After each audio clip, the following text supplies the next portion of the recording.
Quand on met un casque la première fois, à chaque fois que quelqu'un regarde un décor, un environnement dans le VR, il y a cet impact en fait de la VR où le cerveau sait que c'est pas vrai. Il sait que c'est... Mais quand même. Et on s'est dit on va travailler là-dessus. Donc on va tout miser sur le vertige. Donc le Lupin, c'est réactualisation de l'iconique Lupin, mais en version modernisée, donc en version 6.0 on va dire. Donc c'est un jeu de hacking en haute altitude. Et l'idée c'était d'utiliser le vertige comme un élément de difficulté, un élément de gameplay. L'idée c'est que le joueur doit se déplacer sur des corniches, sur les toits de Paris, pour hacker des points précis avec l'aide d'un robot drone.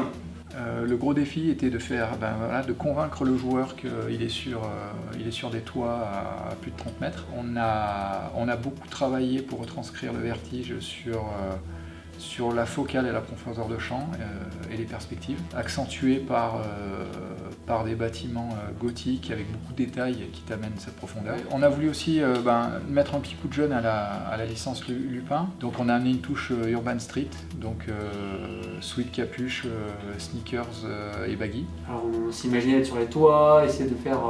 on sait pas trop quoi encore. Et du coup c'était rigolo parce que moi j'étais en plein milieu de la série Lupin 3, Lupin the Third, donc de Monkey Punch. J'ai fait, ça peut être très cool de rééditer Lupin, le Gentleman Cambrioler, mais à notre époque. Qu'est-ce qu'on vole maintenant? C'est les données, c'est dématérialisé, c'est le 2.0, c'est sur internet, c'est la data. Donc c'est pour ça qu'on est parti sur la version 2.0 du Gentleman Cambrioler, où on est là pour hacker. On mise sur des énigmes simples, mais efficaces, sur les toits de Paris. Donc en fait, ce qui pourrait paraître simple au début, finalement, à 108 mètres de haut, c'est pas si simple.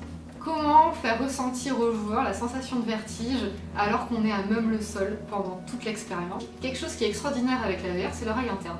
C'est-à-dire que l'oreille interne, en fait, on peut lui dire ce qu'on veut, on peut lui faire croire ce qu'on veut. On a pris des planches de bois qui faisaient les toutes premières 3 cm d'épaisseur, on met le casque, c'est pareil que la même sensation que fermer les yeux, et avec ce qu'on voit en réalité virtuelle, on essaye de s'imaginer si la sensation est là. Donc c'est-à-dire que le pied va légèrement sortir de la plateforme et ce qui va donner cette sensation de vertige. Donc nous on n'est pas monté jusqu'à 3 cm d'épaisseur pour le coup pour des raisons de sécurité.